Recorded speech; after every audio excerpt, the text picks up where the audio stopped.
আসসালামু আলাইকুম।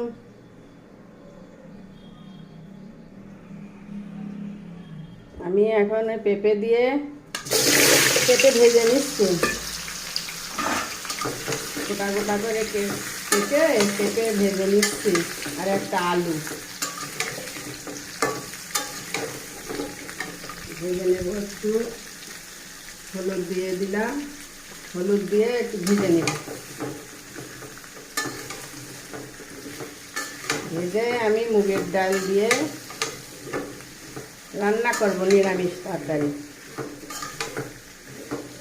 মুগের ডালটা আগে ভেজে রেখে দিয়েছি। পেঁপেটা আলুটা ভালো করে একটু লাল লাল করে ভেজে নেব। আসসালামু আলাইকুম। আমি তেজপাতা, এলাচ আর দারচিনি দিয়ে দিলাম। দিয়ে আমি পেঁয়াজ দিয়ে দিলাম। পেঁয়াজগুলো একটু লাল করে ভেজে নেব। পেঁয়াজ ভাজা হয়ে গেছে। এবার আমি জিরে বাটা, রসুন বাটা, কাঁচা ঝাল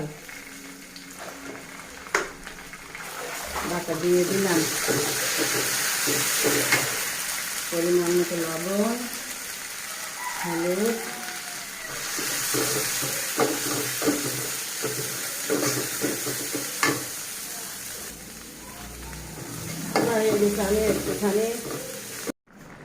আমি একটু ঝোলের পানি দিয়ে দুটো কাঁচা ঝাল সেদ্ধ দিলাম।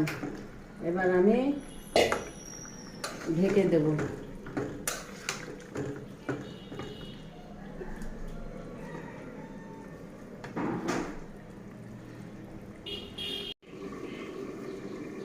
ঢেকে দিলাম। এখন ভাতটা নামায়ে দেখি পেঁপে সুন্দর সেদ্ধ হয়ে গেছে। মুগের ডাল দিয়ে পেঁপে দিয়ে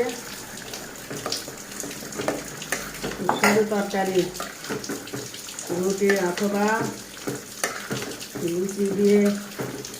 লুচি পরোটা এসব দিয়ে খেতে মজা লাগে। আমি এখন জিরের গুঁড়োটা দিয়ে নামিয়ে দেবো। ভাজা জিরের গুঁড়া দিয়ে দিলাম। তরকারির চেহারাটা কত সুন্দর হয়ে গেছে। রান্নাটা ভালো লাগলে